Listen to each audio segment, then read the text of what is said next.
Welcome to another episode of Run with Julia. And today I am with Tim Bavard. Hello, Julia. Hello, world. Hello. Hello, Tim. It's so good to see you. Tim is actually a very, well, he's many things. He's a dear friend. He's many things. I'll let Tim tell you what he is, but let's call you a friend, Tim. And also, if you have been watching all the episodes of Run with Julia, you will have seen Tim, because I have done 2 talks at the Bavard Bar, which is the creation of Tim, and it is an incredible experience to go to the Bavard Bar. Tim invites 3 people to talk about their passions. He also has lots of games and fun, and it's an amazing evening. It is in Eastbourne on the second Wednesday of every month. It is in St Leonard's. Oh, and in Eastbourne, it's at the Town Art Gallery. In St Leonard's, it's at the Kino Teatra, and it's on the third Wednesday every month. So if you live in those areas, do go along. If you don't live in those areas, go along. It's so good. So Tim, Yes. thank you. Oh, we haven't mentioned your running. No. Tim runs. Yes, I do. Shall I?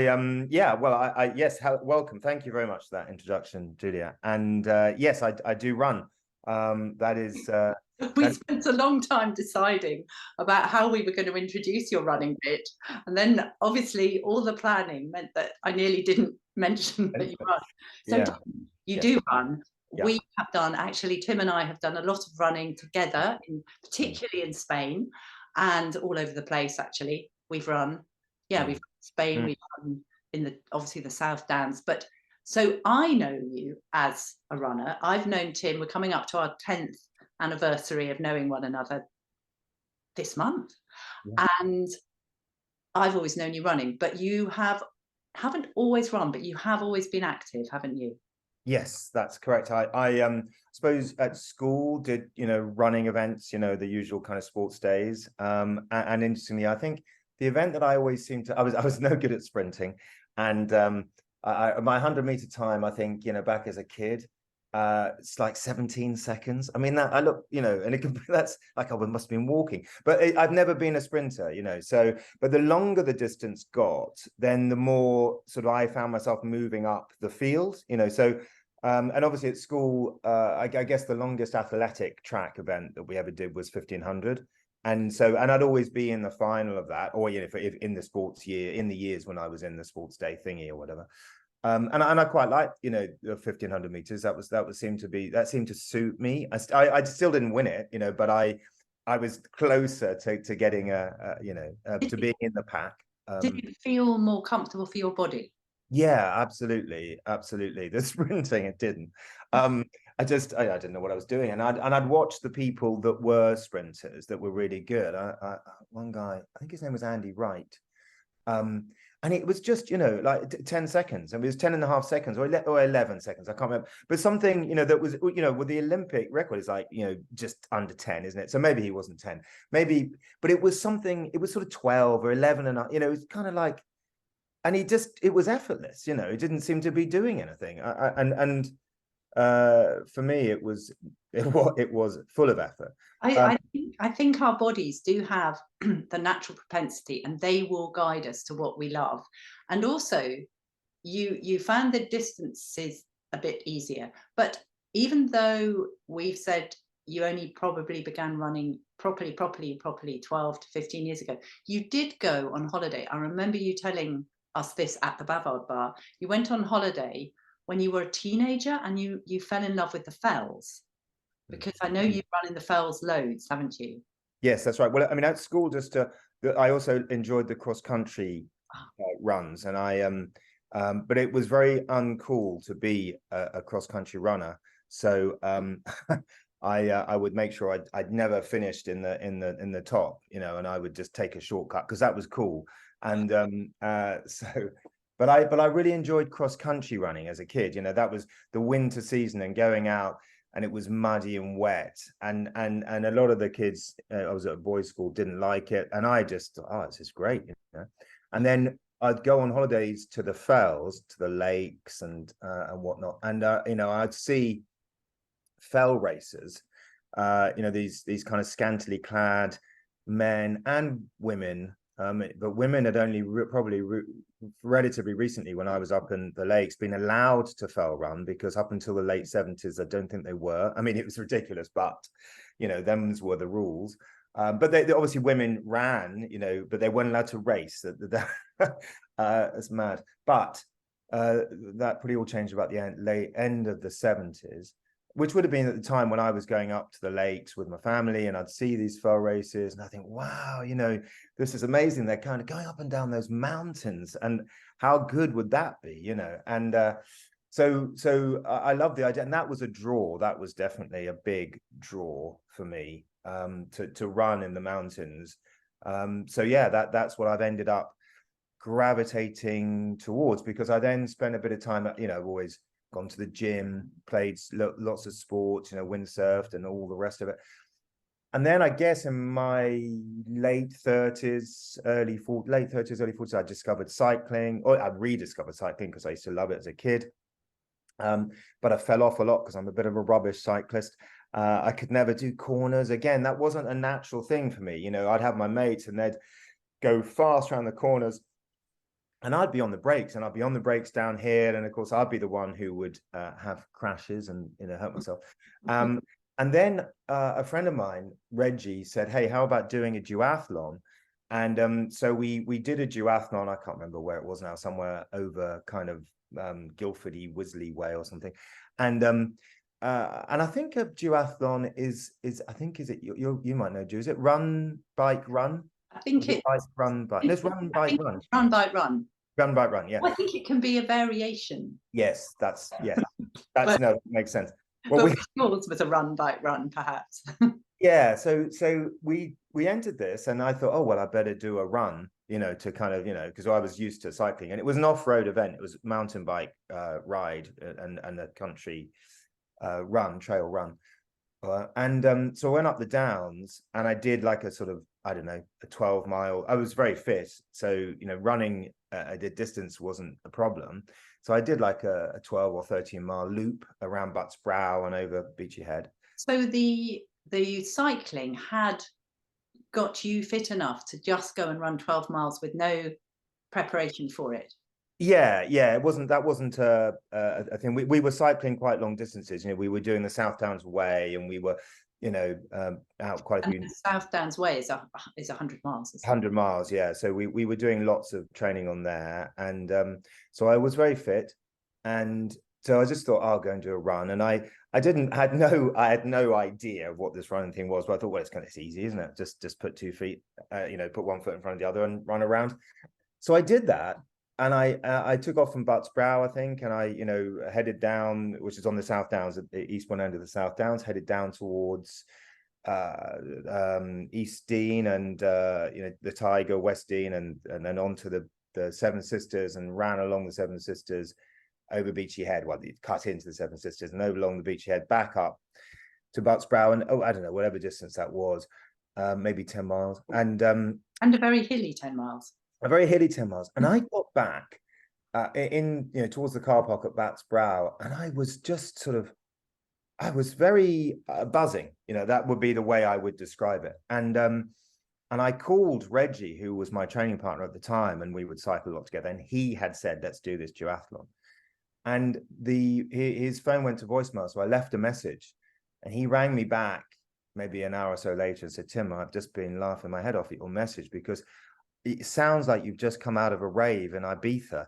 You're so excited with this, and I guess what I had experienced was that thing called the runner's high, that well, tell us what it felt like, because if you're new to running and you go and have this experience, what was it? What did it feel like, and what do you think lent itself to that inner experience? Yeah, well, it was euphoric. I mean, I was stood up in Butts Brow, and I was just, I was sort of, I suppose, quietly ecstatic, if you can be quietly ecstatic, so euphoric. So I wasn't sort of leaping around and screaming, but I was like this feeling throughout my body of, which, I mean, I think the simplest way to describe it would be a sort of like a drug-induced high, and what's interesting, I mean, maybe I'd been running for 2 hours, maybe. And and of course I'd been cycling. Every time we went out cycling, the cycle rides were probably 3 or 4 or 5 or 6 or 7 or 8 hours. They were longer periods because we would, when you're cycling, you know, you're getting some relief when you go downhill or even on the flats. And so, you know, maybe we were out for long periods of time, but with the run, it was a consistent. I wasn't running flat out, you know, I was just running around. So, and then of course I stopped, and then there was this surge of I suppose scientists would call it endorphins or adrenaline. But I would call it joy. I would call it joy. Scientists might call it yeah, they'd have a technical term for it. Definitely joy, and you know, unabashed, unadulterated joy, and actually, I wouldn't say that every time that I go I have that, because I don't. But I would say that and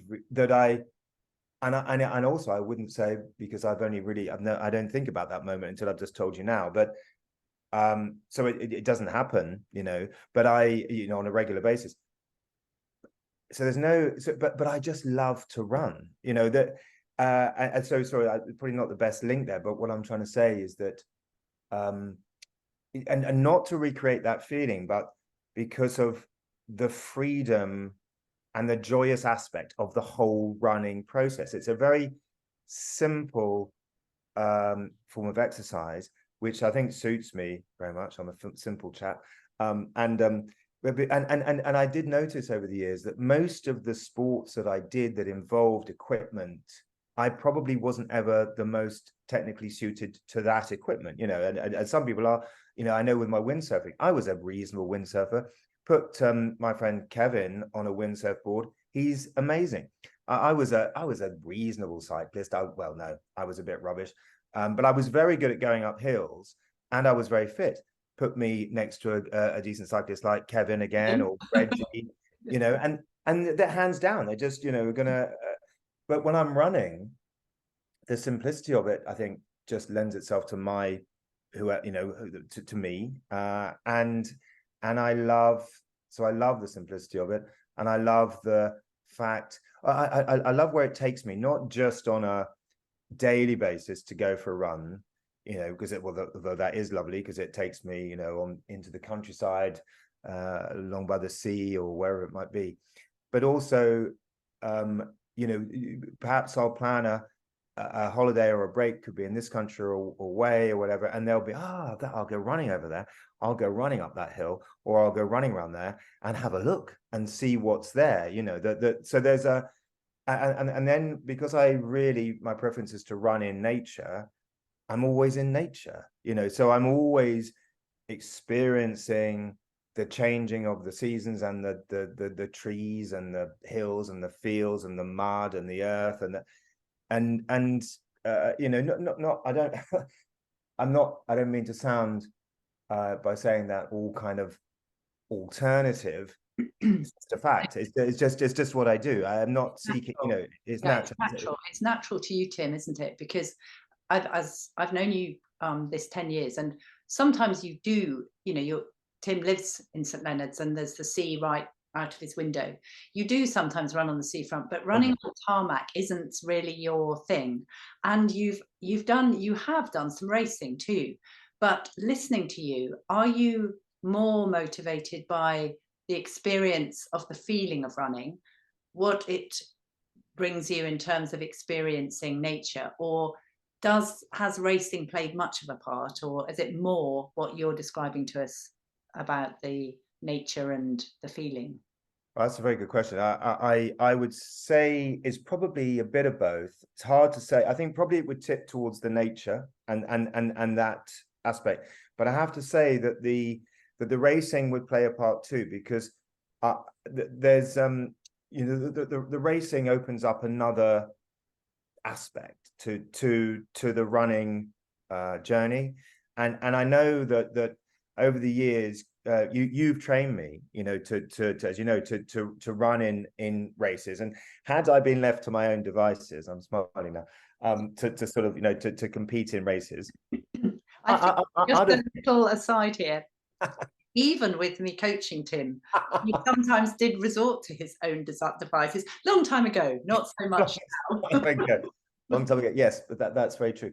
But you know, you would, I remember you saying, you know, you would talk about you know, getting my running organized, let's say, and actually everything that you would do, well, again, it's quite simple, but of course that simplicity comes from I think an innate knowing and understanding, which you have, and obviously you have the background and all of that, but also there's an intuitive, innate understanding of the running process and your body with it. So you impart that to me, well, and to others, I'm sure. But and I know you, and yes. you.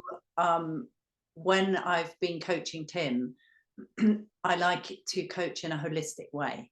So it isn't, because I could say a Monday, Tuesday, Wednesday, but what's your experience then of it being a bit more holistic? Because yes, I know running, but I think it's more important, because running is quite simple, as you said, one foot in front of the other, really.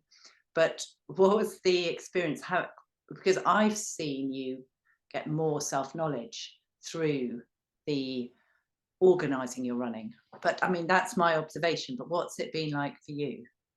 Well, as you say, your approach when you've been coaching me has always been holistic, and so it is that you know, the running feels you've, you know, over time you've held me back, you've you know, for myself, you know, to then and you tailor the running to suit whatever the goal it is that I may have, and also where I am at the time in terms of my particular orientation, my aspect, whatever it might be.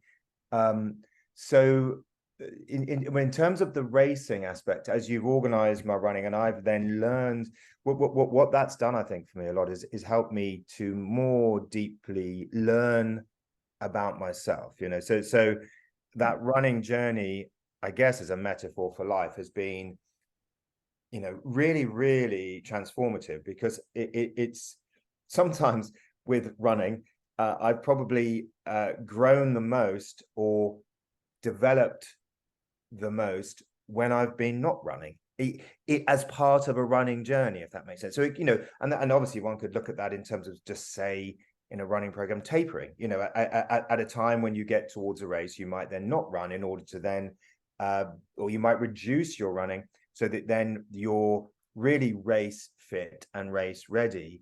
And so for me, the whole time, even when I'm not running, and I'd say that I'm not running that much at the moment, through injury. Well, I'm recovered from injury, but that's sort of, I've reduced my running output to accommodate the things that have come up in my body. But again, those things that have come up in my body through running, I have again taught me, you know, because whatever the injury might have been, whether, you know, a few years ago, you'll remember my hamstring, and more recently my shin, often it could have been my calf, and those injuries always have a specific metaphysical aspect, an emotional aspect to them, that is always, to me, fascinating, as well as always absolutely true.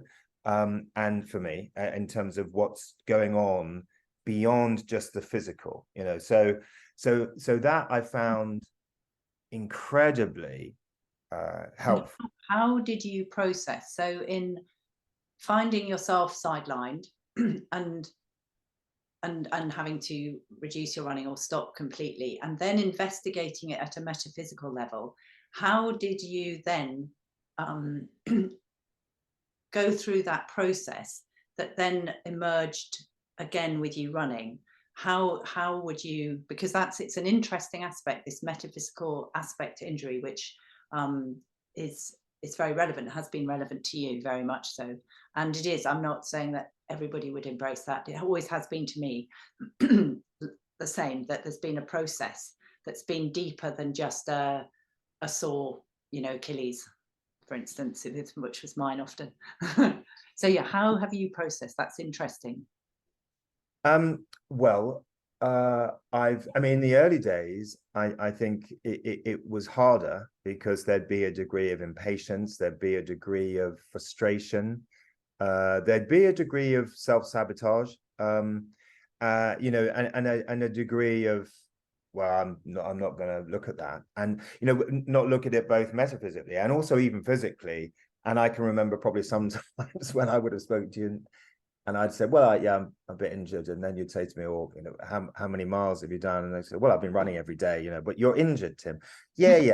You know, but you see, I suppose that, so the journey has then, that was back in the early days. And what it's taught me to do is to slow down, and to feel those aspects, you know, as they've arisen. So I think in an overall sense, it's probably enabled me to get more in my body, so that A, I'm more in my body when I'm running, and B, if something comes up in my body, I'm more in my body to experience it and to feel it.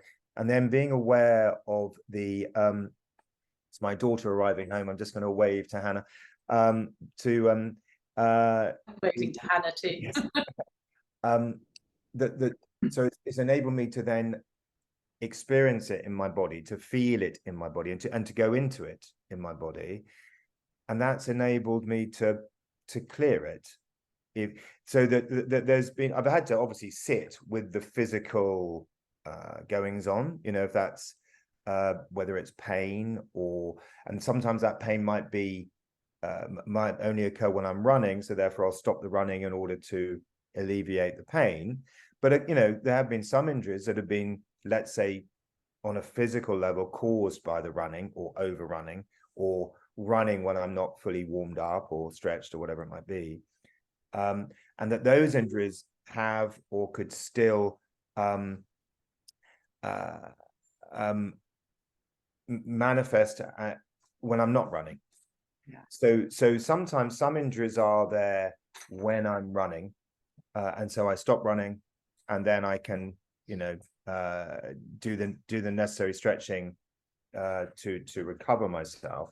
But the time that I'm not running, I can then also use to reflect, to pause, to go into those emotional aspects that have come up, you know, that because it's always you know, whatever the injury is, you know, as mentioned, the hamstring, the shin, my calf, regularly my calf, toes, it will pinpoint a specific emotional aspect that will be happening to me at that time.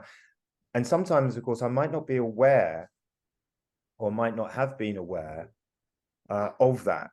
And I can remember specifically my hamstring, which I think revealed in me something that I was going through at the time in relation to a relationship where I wasn't being clear about boundaries and about what I wanted within that relationship. In simple terms, you will remember better than I. Yeah, I do. But I do also, simplistically put, I think the body cries the tears we don't. And so that particular time, I remember there was tension in you regarding the situation you mentioned, and you weren't really addressing it. And then it came out in hamstring, and bang, and it was big. You had a great big bruise, didn't you? I did. It was, I can remember that very vividly. I was running over the country park, in Hastings, one of my favorite areas to run. And I'd just been, you know, trotting around. I was sort of 2, maybe 3 miles into my little loop. And I just trod my left foot, I can't remember, maybe my right, and it was one of the two.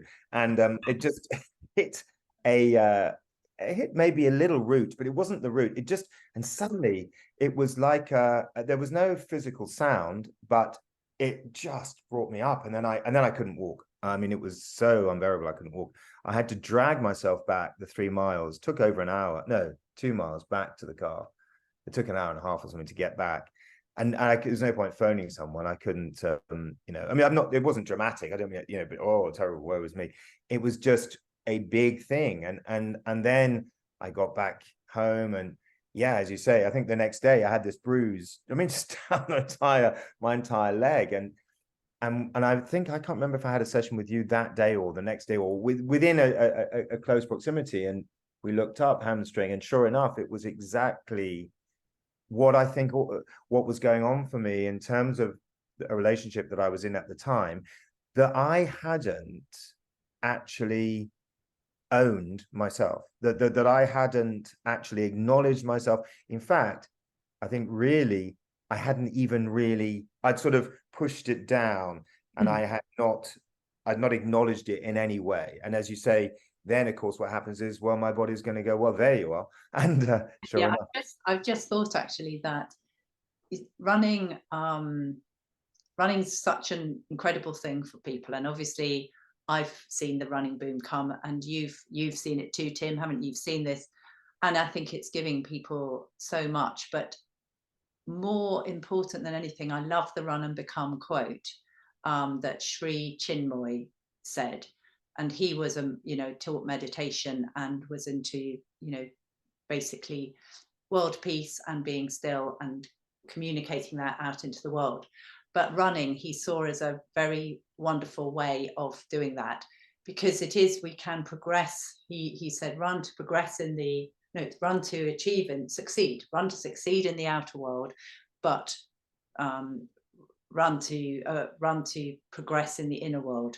I think I've got that quote right. So it's actually, if you get lost with just trying to succeed in the outer world, I think that it will, miss that opportunity for knowing yourself, as you're describing, and experiencing that inner peace, that inner stillness, and miss the vital part of running, which is to progress in the inner world. And I think that's what you're kind of describing. Yes, I think that he's put it a lot better than I can, and you have.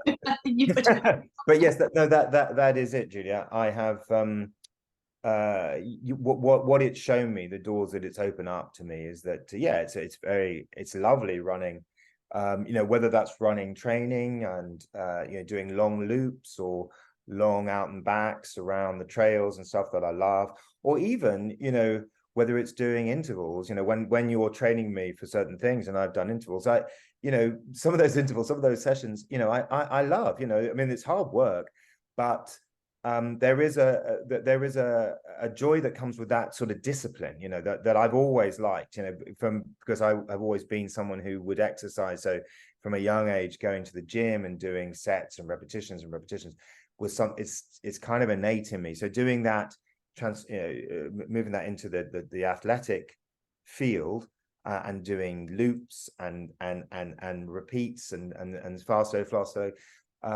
I've always enjoyed, and then that can obviously translate into good times in races, and as you know, I've had some good times in various races that I've done, coached by you, and that's all great.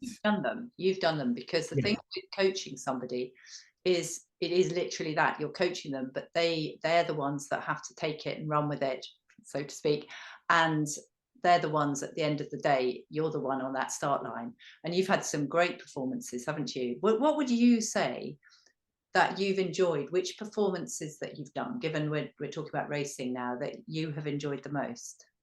I would say there was a race.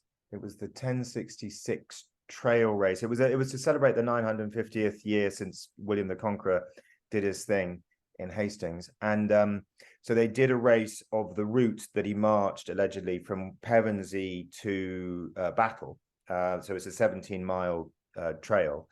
And they decided, as an anniversary, one of the many anniversary celebrations, that they would have this race, and they hoped for 1,066 entrants. I think they had about 900, but so they got pretty close. I mean, that was a pretty fair number, and it was 17 miles off road, a little bit hilly, not hugely hilly, but it was not flat, obviously. And I trained. Yes, I think at the time I was possibly thinking about the Beachhead Marathon, but that came up, and I said, "Oh, Chiju, can I switch to that?" And so I think we focused more on that, and I think I came 26th overall in that race, and I had a lovely flowing race. You know, it was just, I remember the start line at Pevensey Castle, and all the which is lovely, that kind of general chit chat chitter of the runners have of, you know, oh, how much training have you done? Oh, I've done nothing. I'm just going to rock up, and, you know, all that kind of silly banter that goes on to sort of, you know, outdo you, or you to kind of put your competitors off. And then you know, and I have my little running pack, my little sort of running bum bag with maybe a couple of gel bars or something. And yes, it was one of those runs or races that just flowed, you know, that was like a, you know, and even I can remember sort of feeling that I was running a little bit too hard, so I pulled back a little bit, and that was a I really enjoyed that race. And the Firle half, I remember doing the Firle half, and again I remember pulling back because I think my heart rate just felt it was too high. I was on a watch with my heart rate, and then and that's a lovely route. I don't think they do it anymore, but and I remember I dropped back. I thought I was running next to somebody, and we were running at a nice pace. We're behind in the field in this one as well. Yes, yeah. So this one was a more of a competitive race. Well, no, the other one was a competitive. They were all competitive races, but what I mean is it was more of a just an annual event. So it wasn't, maybe it didn't attract maybe the numbers, but probably a few hundred. But they were all, you know, decent club. It felt like everyone was a decent club runner, and so I was kind of, yeah, I was up towards the front, and I was not chatting to a guy but we were running shoulder to shoulder. Obviously, we were moving too quick to really be chatting too much. Maybe exchanged a couple of words, and then I just glanced at my watch. I thought, oh no, okay, I need to back off. So I dropped back and kept going for a couple more miles, and then, you know, my heart rate got to a better rate. I didn't go back too far through the field. Maybe half a dozen people maybe came past me. And I wasn't worried. I just then, you know, got to a certain point in the race. Maybe it was about 7 miles in, sometime around that chute that goes up from Alfriston, is the chalky climb out of Alfriston up onto towards Bo Peep, you know, that climb that goes up. And it was around about there that I thought, right, okay, I think I need to kick in now. I think it was maybe 5 or 6 miles from home, and my heart rate was fine, you know. So then I started to just gently move forward, and I just would just slowly reel the people off that had overtaken me, and then go past some of the people that were in front of me. I think I finished 10th, and I think I was top of my age group, and as a hilly half marathon, that was about a 1:28, which was pretty good. What was your age group? Then I think it was 45, 40, 45, 40. It was either 40 or 45. I would either be 45 because you're 50. How old are you now? No, so 10 years. I think it must have been 45 because must have been.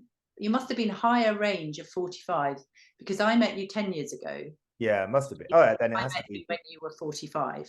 Yeah, So it wasn't 50. It wasn't 50. It was the higher end of the 40. of the 45s. Yeah, so I won that category, and I think I was the highest placed oldie or something, you know, whatever, the veteran, which I think I also had in a 10K at Ashburnham. That was a lovely. I think I was 4th overall and first oldie, which is always nice. Yeah. So unfortunately, because we're only doing half hour, Yes. but obviously we could talk and talk, and I love hearing. But so what now? Because you're in a place where you haven't felt to compete for a little while, and you've come out of some injury. But for running for you now, how would you describe it in your life? What would you say it's giving you? Anything just for the yeah. Well, it gives me joy, I think, and fun, and so it's pure enjoyment and love, you know, peace, if one wants to call it. I mean, those sorts of words. Just to do it every day, a little bit. It doesn't really matter. I went out for a run a couple of days ago. The weather was terrible, but I just wanted to do a run. And I thought I'll just do an hour, do half hour out and back on the seafront. And then the rain came down really hard, just like someone was throwing buckets of water over me. I was about 15 minutes in, and I thought, "Oh, sod this," and then I just turned around and came back. But it was fine. I didn't mind the fact that I was being deluged. I just thought, well, I don't know how long this deluge is going to go on for, and I may as well go back. So I just it just an everyday thing to run every day is good enough for me, and I like it, you know, just in those simple terms. And I'm sure I will do some racing again, coached by you. I kind of, there's a bit of me that really wants to investigate that, and a bit more fell running, a bit more fell racing, but I'm not in any rush to do it. You know, there's no kind of times or positions that I'm interested in getting. I just the more that I can run and keep on running, I think that's the point, you know, that just never see it stopping, really. Thank you. That is so good. I've loved this, Tim, and it was Yes, lovely thank to you. have Thank an extra conversation with you. Yes, it's been lovely. Thank you very much. Thank you, Tim, so much. That was such a interesting conversation. I loved it. And thank you for watching and being with us and hearing Tim's running journey. If you've loved the video, as always, please put the thumbs up. And if you haven't subscribed already, please do. And if you'd like to be interviewed, please let me know, because it's lovely hearing everybody's running journeys, because they're all so unique and everybody's is their own journey. We're all running together on the running path, but we're all on our own journey. So please let me know if you'd like to be interviewed, and we can do it on the run, or we can do it on Zoom like Tim and I have just done. But thank you, as always, for running with Julia.